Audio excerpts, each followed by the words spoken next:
Hi, it's John from Open Media and we're doing a monthly roundup of the out-of-home advertising world. I'm doing the first one for 2019 and I want to talk about some of the campaigns that I've enjoyed in January. First up is the Tesco campaign. This started at the beginning of the year and is celebrating 100 years of Tesco in business.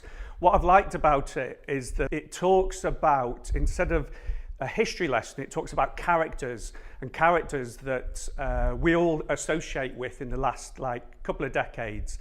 There's Mr. Blobby, something from my childhood. You've got 1970s roller disco girl, the mods in Brighton, and even Wolf from Gladiators. It's across the whole of the country and it's been a really successful and attractive campaign. It's been a lot of TV, but an absolutely massive amount of out of home as well. So a lot of digital out of home and a lot that's focused on the retail areas. Secondly, there's a great campaign which started right after Christmas for Cadbury's Cream Eggs. So it was the hunt for the white Cadbury's Cream Egg. It's the hunting season and this started right after Christmas, which is exactly when you should have Easter adverts. You've got to love that.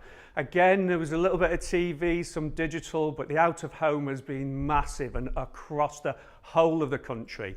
It's just an exciting campaign. It's dead easy to get involved with and I love it, the kids love it, so it's great.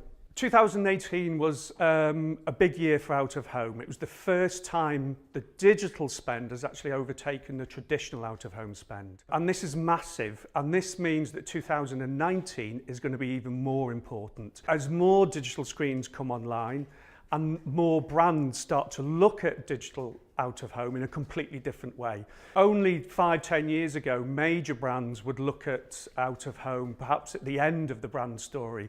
Nowadays, they're looking at it right at the beginning, and this is so important for the industry. And 2019, what you're going to see is there's going to be a lot more interactivity, there's going to be more creativity, and most probably more specialist digital out of home networks, which actually fits into the open media strategy. For example, we'll be rolling out more digital screens across and near football stadia across the whole of the UK. Again, it's specialist, but there's a demand that brands want these areas and these places to actually advertise in. And a little bit about us. Jemima and Will had their first anniversary at Open Media, which was great. We celebrated that last Friday with a little bit of fizz, or like me, because I'm doing dry January, a little bit of water. Thanks for watching and see you next month for the roundup.